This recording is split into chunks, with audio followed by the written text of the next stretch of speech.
하나님의 말씀 요한복음 6장 16절부터 21절까지 다 같이 읽겠습니다. 저물매 제자들이 바다에 내려가서 배를 타고 바다를 건너 가버나움으로 가는데 이미 어두웠고 예수는 아직 저희에게 오시지 아니하셨더니 큰 바람이 불어 파도가 일어나더라. 제자들이 노를 저어 10여리쯤 가다가 예수께서 바다 위로 걸어 배에 가까이 오심을 보고 두려워하거늘 가라사대 내니 두려워 말라 하신대 이에 기뻐서 배로 영접하니 배는 곧 저희의 가려던 땅에 이르렀더라. 아멘. 본문의 말씀은 요한복음에 기록된 7개의 표적 가운데 5번째 표적입니다.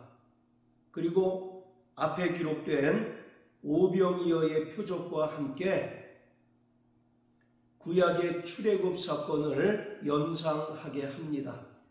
오병이어의 표적이 하나님께서 광야에서 이스라엘 백성들에게 만나를 내려주셔서 배불리 먹게 하신 사건을 보여주듯이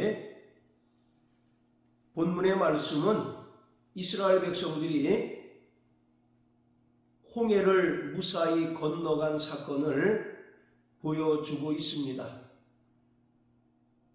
예수님께서는 세상 임금인 마귀를 심판하고 죄의 종노릇하는 인간들을 구원하시기 위해서 이 땅에 오셨습니다. 과거에 이스라엘이 애굽에게 430년 동안 노예 생활하던 가운데 하나님께서 그들을 은혜로 애굽에서 탈출하게 하시고 또 홍해를 건너게 하셔서 하나님의 백성으로 삼으셨던 것처럼 이 땅에 예수님께서는 마귀에게 죄의 종노릇하며 살아가던 인간들을 친히 십자가에 달려 죽으시고 부활하심으로써 마귀를 심판하시고 마귀 아래에서 죄의 종노릇하는 인간들을 구원하시기 위해서 이 땅에 오셨습니다. 우리 히브리서 2장을 다 같이 보시겠습니다. 히브리서 2장 14절 15절입니다. 자녀들은 혈육에 함께 속하였음에 그도 또한 한 모양으로 혈육에 함께 속하심은 사망으로 말미암아 사망의 세력을 잡은 자 곧 마귀를 없이 하시며 또 죽기를 무서함으로 일생에 매여 종노릇하는 모든 자들을 놓아주려 하심이니 저가 이 땅에 혈육에 속한 자 즉 육체를 입고 오신 것은 사망의 세력을 잡은 자 곧 마귀를 없이 하시고 죄의 종노릇하는 모든 자들을 놓아주려 하십니다 라고 말씀하십니다. 자, 이처럼 오늘 요한복음 6장 16절부터 21절까지의 말씀을 통해서 예수님께서 바다 위로 걸어오신 사건은 구약의 이스라엘 백성들이 홍해를 건넌 사건을 우리에게 보여주고 있습니다. 그렇다면 예수님께서 바다 위로 걸어오신 사건은 정확하게 우리에게 어떤 영적인 의미를 깨닫게 하시는가? 우리가 두 가지 의미로 이해할 수 있겠는데 그 첫 번째는 구원받은 성도들이 주님의 명령을 따라 받는 침례를 가리킵니다. 이스라엘 백성들이 무사히 홍해를 건넌 사건은 고린도전서 10장 1절 2절의 말씀과 같이 침례 사건을 보여주고 있습니다. 자, 고린도전서 10장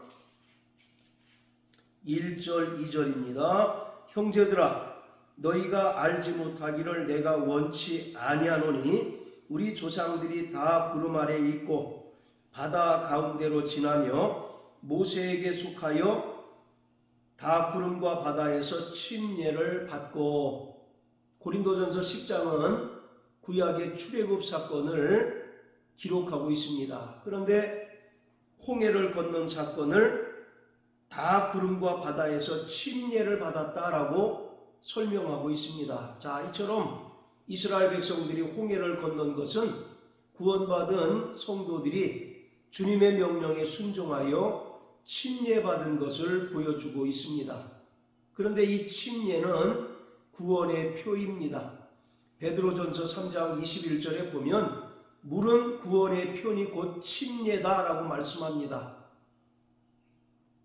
즉 이스라엘 백성들이 홍해를 건넌 사건을 기점으로 해서 과거 애굽에서의 노예 생활을 청산하고 이제 새롭게 변화된 하나님의 백성이 되었다는 것을 말합니다. 마찬가지로 구원받은 성도들이 침례를 받음으로써 옛 아담에 속한 옛사람을 물속에 장사 지내고, 즉 옛사람을 벗어버리고 물속에서 올라옴으로써 부활하신 예수와 연합하여 새 사람이 되었고 또 변화된 하나님의 백성이 된 것을 보여주고 있습니다. 그래서 이스라엘 백성들은 다시는 애굽에서의 삶을 추억하지 말아야 하고 또 노예와 같이 살 것이 아니라 이제는 하나님의 거룩한 백성으로서 하나님의 거룩하심을 따라 거룩한 삶을 살아야 하는 분명한 의무가 있습니다. 자, 그리고 예수님께서 바다 위로 걸어오신 사건의 두 번째 영적인 의미는 악의 세력에 대한 완벽한 심판과 승리를 보여줍니다. 우리 요한계시록 15장을 다 같이 보시겠습니다. 요한계시록 15장 자 2절 3절입니다. 또 내가 보니 불이 섞인 유리바다 같은 것이 있고 짐승과 그의 우상과 그의 이름의 수를 이기고 벗어난 자들이 유리바닷가에 서서 하나님의 검은 고를 가지고 하나님의 종 모세의 노래 어린 양의 노래를 불러 가로되 주 하나님 곧 전능하신 이시여 하시는 일이 크고 기이하시도다. 만국의 왕이시여 주의 길이 의롭고 참되시도다. 이 말씀 역시 구약의 출애굽 사건 그리고 홍해를 건넌 사건을 말합니다. 2절에 보면 불이 섞인 유리바다 같은 것이 있다라고 말합니다. 여기서 바다는 홍해를 가리키고 그 바다가 불이 섞였다라고 말합니다. 즉 여기서 불이라고 하는 것은 하나님의 심판을 가리키고 있습니다. 따라서 홍해가 갈라지고 이스라엘 백성들이 무사히 건넜고 이스라엘 백성들의 뒤를 쫓던 애굽 군대가 물에서 몰사한 것은 악의 세력에 대한 하나님의 완벽한 심판이라는 것입니다. 그리고 이스라엘 백성들이 그 바다를 무사히 건넌 이스라엘 백성들이 검은 고를 가지고 하나님을 찬양하는데 그것은 완벽한 승리를 말하고 있습니다. 자, 이처럼 예수님께서 바다 위를 걸어오신 사건은 예수님께서 이 땅에 오셔서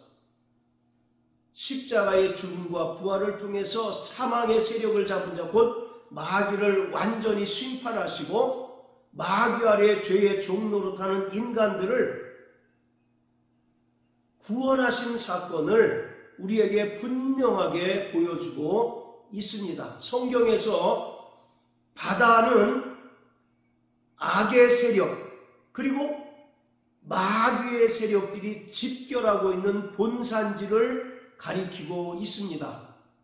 창세기 1장 2절에 보시면 땅이 혼돈하고 공허하며 흑암이 깊음 위에 있다라고 말씀합니다. 여기서 깊음이라고 하는 말은 히브리어로 테홈이라고 하는데 이것은 깊은 바다를 뜻합니다. 그리고 신약에서의 용어는 무저갱을 가리키고 있습니다. 그래서 무저갱이라고 하는 것은 마귀가 하나님의 심판으로 인하여 갇혀있는 밑이 없는 동굴과 같은 그러한 곳을 말하는데, 바로 이 바다라고 하는 것은 악의 세력, 그리고 악의 세력들이 집결하고 있는 악의 집결지, 본산지를 성경에서 의미합니다. 자, 또 요한계시록 13장을 다 같이 한번 보십니다.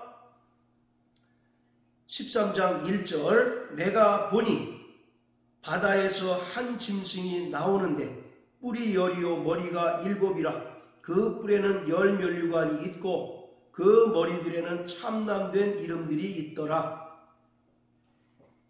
요한계시록 13장에는 두 마리의 짐승이 등장하는데, 앞서 등장하는 짐승은 적그리스도입니다. 그리고 뒤에 나타난 짐승은 성도들을 미혹하는 거짓 선자를 가리킵니다. 자, 그런데 첫 번째 짐승이 바다에서 나옵니다. 그 모양이 어떠냐면 뿔이 열이요 머리가 일곱이라. 그 뿔에는 열 면류관이 있고 그 머리들에는 참남된 이름들이 있더라. 즉 적그리스도가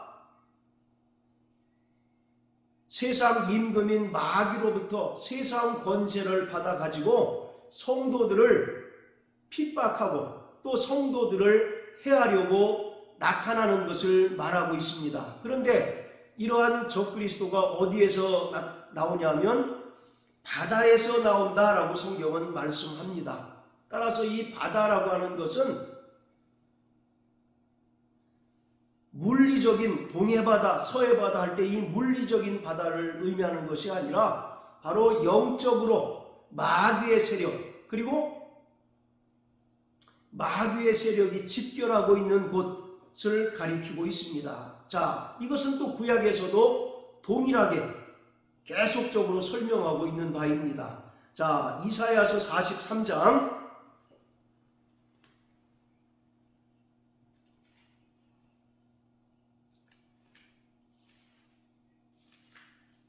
자, 16절 17절입니다. 바다 가운데 길을, 큰 물 가운데 첩경을 내고 병거와 말과 군대의 용사를 이끌어내어서 그들로 일시에 엎드러져 일지 못하고 소멸하기를 꺼져가는 등불 같게 한 나 여호와가 말하노라.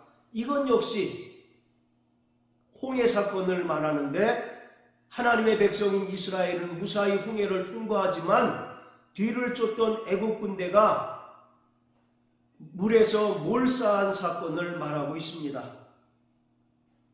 바다 가운데 길을, 큰 물 가운데 첩경을 내셨다라고 하는 것은 하나님께서 마귀를 심판하시고 마귀의 세력들을 진멸하신 것을 우리에게 보여주고 있습니다. 자, 또 50장 2절입니다.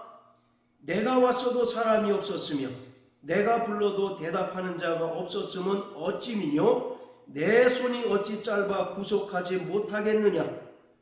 내게 어찌 건질 능력이 없겠느냐? 보라, 내가 꾸짖은즉 바다가 마르며 하수가 광야가 될 것이며 거기 물이 없어졌으므로 어족이 갈아여 죽어 악취를 발하게 되느니라. 이건 역시도 홍해 사건을 말하는 것으로 바다는 마귀의 세력을 가리키며 하나님께서 마귀를 꾸짖으셔서 진멸하시고 심판하신 사건을 설명하고 있습니다. 자, 또 이사야 27장입니다. 이사야서 27장 1절입니다. 그날에 여호와께서 그 견고하고 크고 강한 칼로 날랜 뱀 리워야단 곧 꼬불꼬불한 뱀 리워야단을 벌하시고 바다에 있는 용을 죽이시니라. 바다에 날랜 뱀 리워야단 곧 꼬불꼬불한 뱀이 삽니다. 그리고 바다에 용이 사는데 하나님께서 강한 칼로 리워야단과 뱀을 죽이셨다라고 말씀합니다.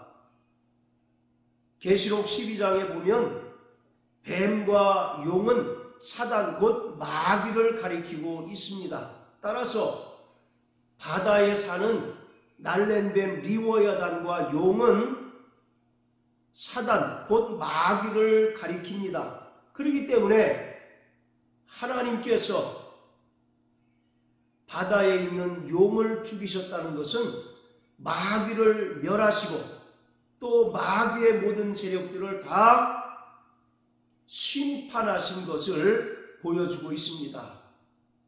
예수님께서도 마가복음 5장에서 군대 귀신 들린 자를 꾸짖으시니 군대 귀신이 바다에 군대 귀신 들린 자가 예수님께 나타나서 돼지에게로 들어가고 돼지가 바다에 몰사하는 장면이 나옵니다. 바로 그 장면 역시도 예수님께서 이 땅에 오셔서 세상 임금인 마귀를 심판하시고 또 마귀의 세력들을 멸하시는 것을 우리에게 분명하게 보여주고 있습니다. 따라서 오늘 요한복음 6장에 기록된 예수님께서 바다 위로 걸어오신 사건은 그가 하나님의 아들이시기 때문에 행하실 수 있는 놀라운 신적인 능력뿐만 아니라 그 사건을 통해서 예수님께서 이 땅에 새 출애굽을 완성하러 오신 분, 더 정확하게 말씀드리면 예수님께서 세상 임금인 마귀를 심판하시고 마귀 아래서 죄의 종노릇하는 모든 죄인을 구원하시기 위하여 이 땅에 오신 분이심을 우리에게 정확하게 보여주고 있습니다. 그래서 요한계시록 21장에 보면 새하늘과 새 땅은 처음 바다가 있지 않는다라고 말씀하고 있습니다. 이처럼 성경에서 항상 일관되게 바다라고 하는 이미지는 악의 세력을 말합니다. 또 악의 세력이 총 집결하고 있는 그러한 집결지, 본산지를 가리키고 있습니다. 하박국서 2장 14절에 보면 물이 바다를 덮음같이라고 하는 표현이 나옵니다. 물과 바다가 둘 다 액체인데 어떻게 물이 바다를 덮을 수가 있겠습니까? 여기서 이 물이라고 하는 것은 하나님의 은혜를 가리킵니다. 반면에 바다라고 하는 것은 악의 세력, 또 모든 사단의 세력을 가리키고 있습니다. 그렇기 때문에 종말에 가서는 하나님의 은혜가 모든 악의 세력들을 심판하고 세상에 하나님의 은혜가 충만하게 될 것을 설명하고 있습니다. 오늘 이처럼 예수님께서는 마귀의 일을 멸하러 오신 분이십니다. 마귀의 일은 죄의 값에 팔린 모든 인간을 죄의 종으로 부릴 뿐만 아니라 자기와 함께 지옥에 들어가게 하는 것이 마귀의 일입니다. 그러나 예수님께서는 이러한 마귀의 일을 멸하시고 마귀 아래서 죄의 종노릇하는 인간들을 구원하시기 위하여 이 땅에 오신 하나님의 아들이시며 그리스도이십니다. 자, 우리 또 마태복음 12장을 다 같이 보시겠습니다. 마태복음 12장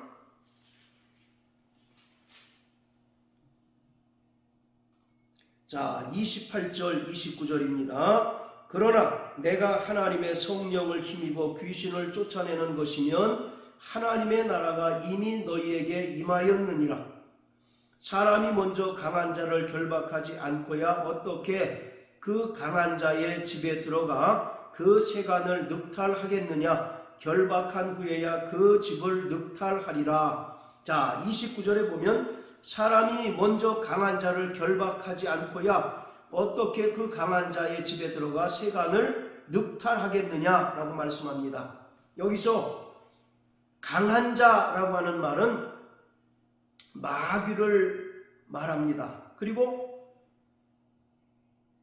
세간이라고 하는 것은 마귀에게 속한 모든 죄인인 인간들을 가리킵니다. 따라서 예수님께서 강한 자인 마귀를 결박하고, 여기서 결박한다는 얘기는 십자가의 죽음과 부활을 통해서 마귀를 심판하고 사망 권세를 깨뜨려서 완전히 무장해제시키는 것을 말합니다.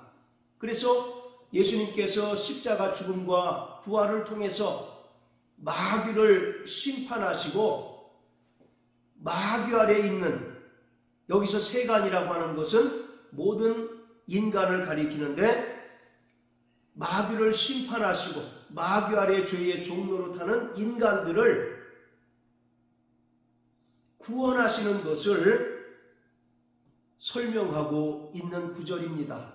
이처럼 예수는 마귀를 심판하시고 또 사망 권세를 깨뜨리셔서 죄인된 인간을 구원하러 오신 분이십니다. 예수님께서 공생애를 하시는 동안 귀신을 내어 쫓으셨습니다. 바로 귀신을 내어 쫓으셨다는 것은 마귀가 이와 같이 심판받을 것을 보여주는 것이고, 실제로 예수님께서 십자가에 달려 죽으시고 부활하심으로 말미암아 마귀는 심판을 받았고, 그가 가지고 있는 최고의 무기인 사망 권세는 완벽하게 깨어지고 말았습니다. 따라서 마귀의 압제 아래에 있는 모든 죄인들이 예수님의 은혜 아래서 자유를 얻게 되고 구원을 얻게 되고, 이제 마귀에게 속하여 본질상 진노의 자녀가 아니라 하나님의 백성으로서 새롭게 변화된 것입니다. 마가복음 16장 17절 18절에 보면 믿는 자들에게 이러한 표적이 따르리니 곧 저희가 내 이름으로 귀신을 내어 쫓고 새 방언을 말하며 뱀을 집으며 무슨 독을 마실지라도 해를 입지 아니하고 병든 자에게 손을 얹은즉 나으리라 말씀하고 있습니다. 믿는 자들에게 이러한 표적이 따른다는 것은 예수님께서 사망의 세력을 잡은 자 곧 마귀를 심판하신 분명한 결과라는 것입니다. 구약에 보면 귀신을 내어 쫓은 사건이 하나도 기록되어 있지 않습니다. 귀신을 내어 쫓은 것은 비로소 하나님의 아들 예수께서 이 땅에 오셔서 일어난 사건입니다. 왜 구약에는 전혀 나타나 있지 않다가 신약에 예수님께서 오심으로 비로소 귀신을 내어 쫓은 사건들이 대단히 많이 기록되어 있을까요? 그것은 이 땅에 하나님의 나라가 임했기 때문이고, 또 예수님께서 십자가 죽음과 부활을 통해서 마귀를 심판하시고 마귀의 세력들을 진멸하셨기 때문입니다. 그렇기 때문에 오늘 예수의 은혜로 구원받고 성령으로 거듭난 자들은 예수님께서 주신 그 이름의 권세로 말미암아 성도들을 괴롭히고 또 신앙생활을 방해하는 악의 세력 곧 더러운 귀신들을 능히 내어 쫓을 수가 있는 것입니다. 이것은 이미 세상 임금인 마귀가 심판받은 분명한 결과라는 사실을 성경은 우리에게 말씀하고 있습니다. 에베소서 6장 12절 이하에 보면 우리의 씨름은 혈과 육에 대한 것이 아니라 정사와 권세와 이 어둠의 세상 주관자들과 하늘에 있는 악의 영들과의 싸움이라고 말합니다. 그렇습니다. 우리의 신앙생활은 우리 안에 있는 죄의 정욕과의 치열한 싸움일 뿐만 아니라 외부로부터 성도들을 해하고 또 성도들을 괴롭히기 위하여 거세게 도전하는 모든 악의 세력과의 치열한 영적인 싸움입니다. 그런데 우리는 예수님께서 이미 싸움에서 승리하셨고 또 완벽한 승리를 쟁취하셨기 때문에 예수님께서 우리에게 주신 권세와 그 능력으로 우리를 괴롭히고 또 성도들을 미혹하는 모든 악의 세력들을 능히 예수 이름의 권세와 능력으로 물리치고 내어 쫓을 수 있습니다. 그러므로 사랑하는 성도 여러분, 우리의 심령 안에 예수님께서 베풀어 주신 예수님의 은혜와 생명이 충만하게 되시길 예수 이름으로 축복합니다. 뿐만 아니라 예수님께서 주신 그 이름의 권세와 능력으로 말미암아 성도들을 괴롭히고 또 신앙생활을 방해하는 모든 악의 세력들을 그 이름의 권세로 내어 쫓고 승리하는 자 되시길 예수 이름으로 축복합니다. 할렐루야.